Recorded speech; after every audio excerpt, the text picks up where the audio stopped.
squashgame.com, and welcome to the show. It's going to be a 3-2-1 show this week, and what I mean by that is I just want to mention a couple of ideas. The first one is there are 3 ways to hit the ball generally into the wall, whether it's the side wall or the front wall.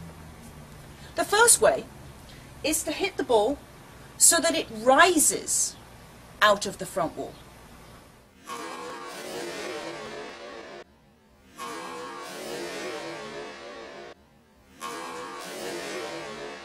The second way is to hit the ball so it comes back flat.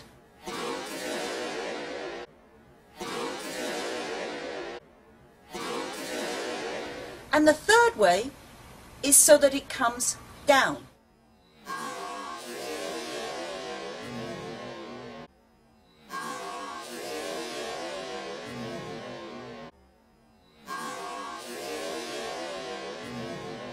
Now each time you use these shots, these ways of hitting the ball into the front wall, your racket path will have been different to create it. So obviously if I want the ball to rise out of the front wall, my racket path has to be from low to high, from low to high. If I want the ball to go flat into the front wall, my racket path has to be flat. And if I want the ball to go down off the front wall, my racket path has to be from high to low, high to low. So obviously, when I'm trying to hit a lob, it's useful to get the ball to rise out of the front wall. But actually, that's not that good if I'm trying to play a drop shot. Or if I'm trying to hit a volley to the back of the court quickly, I want the ball to go flat out of the front wall.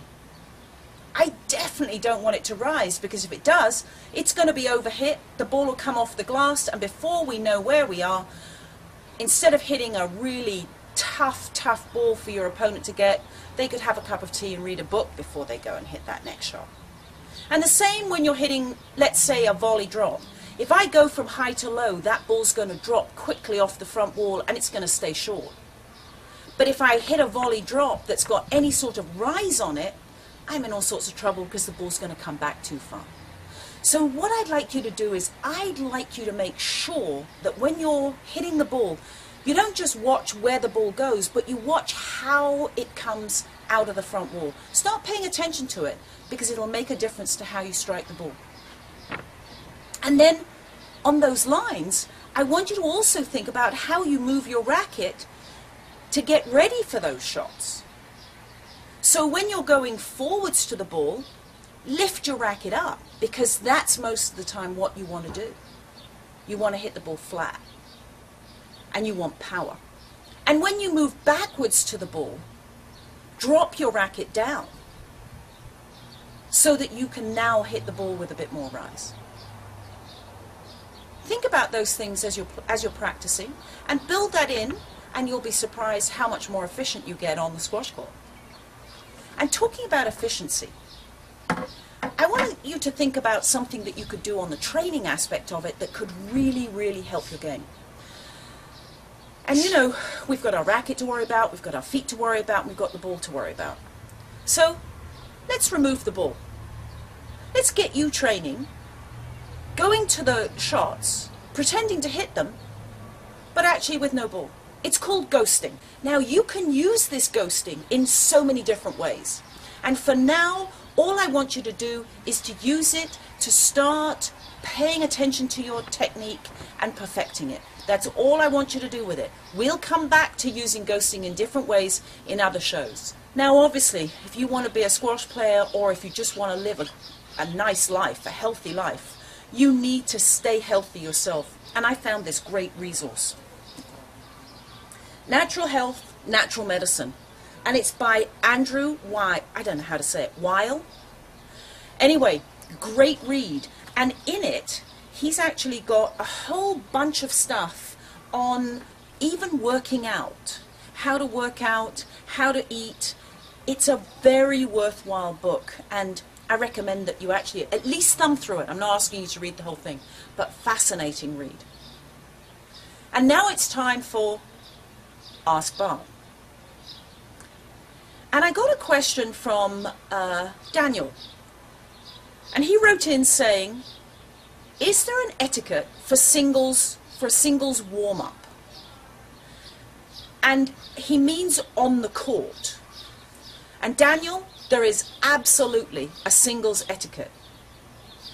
I agree with you. So many people don't actually apply it, but this is how you should warm up. And this is what polite warming up is. First of all, you hit one ball to yourself. Then you hit another one cross-court to your opponent. So actually, they can hit it. They'll hit one to themselves, and then they'll pass the ball back to you. You'll hit one to yourself, and you'll pass it back to them. And so on. If you choose to move forwards and volley it, that's fine. But you're not trying to win the warm-up. And definitely, you are not trying to aggravate your opponent by hitting 6 shots to yourself and then driving the next ball into the next so it's unreturnable. The etiquette is to have an even warm-up where you hit 1 shot to yourself and 1 across the court. I do think you can use the warm-up for yourself. I do think you can actually make sure that you get your stroke working, and I would recommend that you let the ball bounce first before you move forwards and volley it. Your idea is to get your own rhythm, but definitely there's an etiquette in this, and if you use that etiquette, I'm sure that you'll find that even the game will be played more fairly.